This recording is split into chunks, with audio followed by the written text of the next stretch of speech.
Hey guys, it's yours truly coming back at you all with another one, and it really has been a long time since I've done one of these. Season's greetings to you all, and hopefully you guys are enjoying your holidays with the ones you love and playing Yu-Gi-Oh! And today I have a request for a deck breakdown of my Utopia deck by DL Stunwiz. I actually have two versions. I have one that allows you to draw 6 cards, and I do have the primary one that I would normally use. Let's go through the one that allows you to potentially draw 6 cards.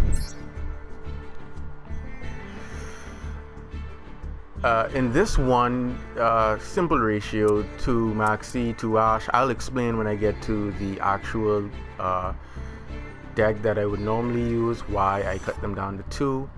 But 2 Maxi, 2 Ash, 1 Dinethrium, Nefarious, Gigabyte, just 1, 2 copies of the Damage Juggler, which is excellent to prevent you from getting FTK'd once you open with it.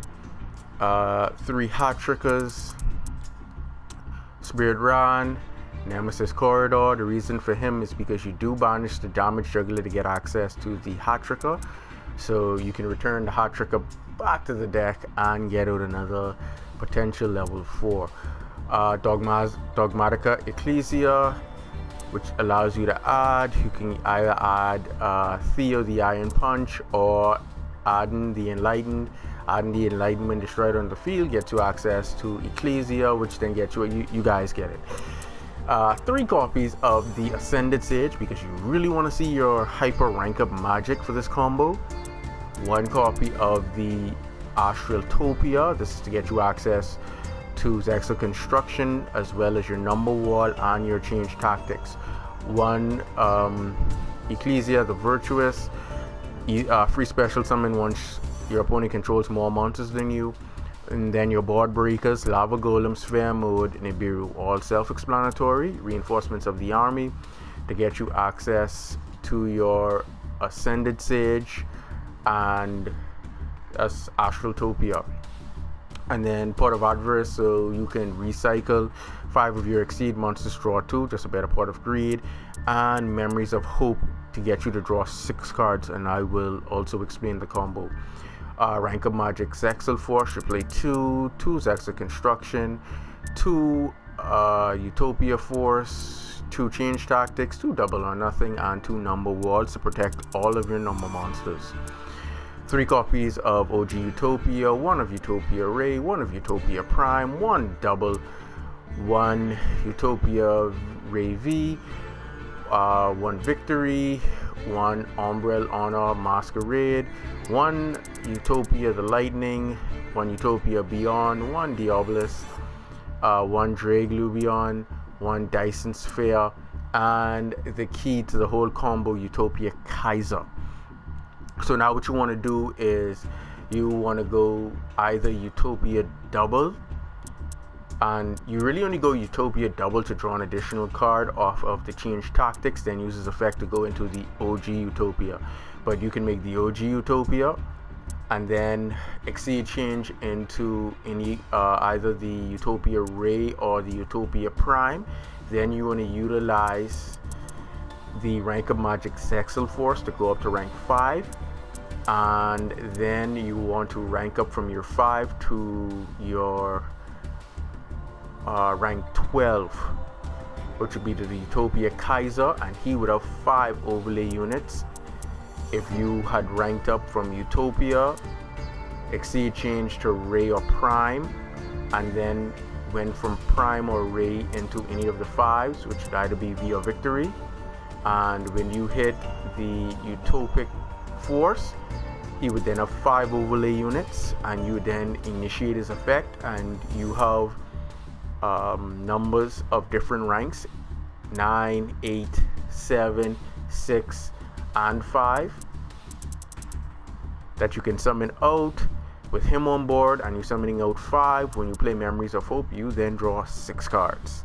Now on to the actual real deck that I play, and the simplicity of the combination I supposed to explain why I only play 2 of these guys now. It's just simply because of clogging, and then if they get hit by a call by the grave, then it makes their effects dead. If you play 3 and then you open up with 2 copies, then 1 is actually dead, and then if that copy gets hit by a call by the grave, it then hurts. You more want to focus on getting your combos off than actually focusing on actual hand traps. They're just there to slow your opponent down slightly from going full combo. So having 2 copies now of various hand traps are going to be pivotal in deck building from here on out. Unless your matchups heavily dictate, let's say, a whole lot of special summoning, then you would then swap in a 3rd and for Maxi so that you can compensate for that. If not, you just want to keep it evenly balanced. This variation of the deck plays a couple of more ZW weapons than the previous one. You already know.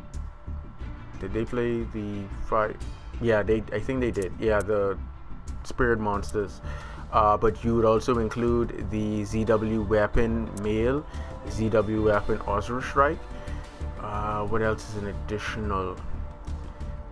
The 1 copy of Armored Sage, and the ZW Twin Pegasus would be the additional monsters. You would also play Card Destruction. Reinforcements of the army should have been in that. Also play, yeah, you do play part in that one. Also, you would play a copy of Lightning Storm, and everything else is almost relatively the same. You just play 1 copy of Number Wall. The extra deck is almost exactly the same. The only additions are Extinction Knight, so that you can board wipe and then you can go from Extinction Knight. The other addition would be Zeus.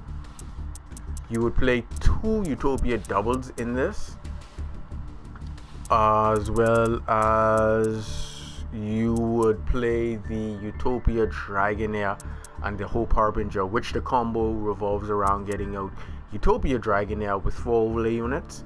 You would use 2 to then summon the Ultimate Leo.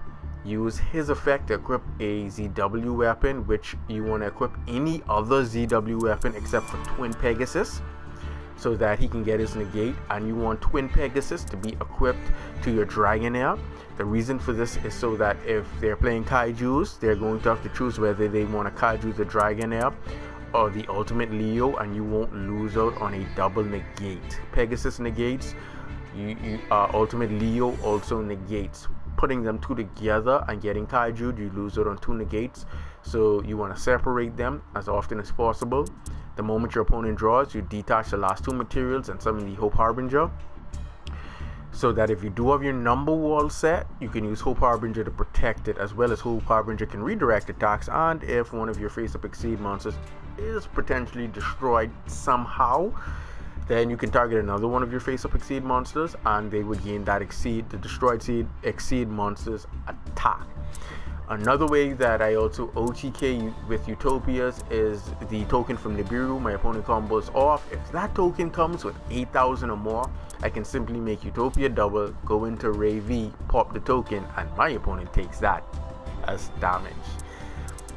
That's basically the deck and how it works in its entirety. You just want to get the Dragonair into Ultimate Leo, into Hope Harbinger the moment your opponent draws, and if you do get access to the number wall, which is accessible through Astrotopia, which is easily searchable through reinforcements of the army, Astrotopia can also special summon it itself if there's an Exceed monster on board. And he also gets you access to Sexa Construction. And you guys know the rest is irrelevant from there. If you do open up with Change Tactics, it's just every time you summon a Utopia, draw to your heart's content. But that's the basic or the gist of the deck. So yeah, until next time, later.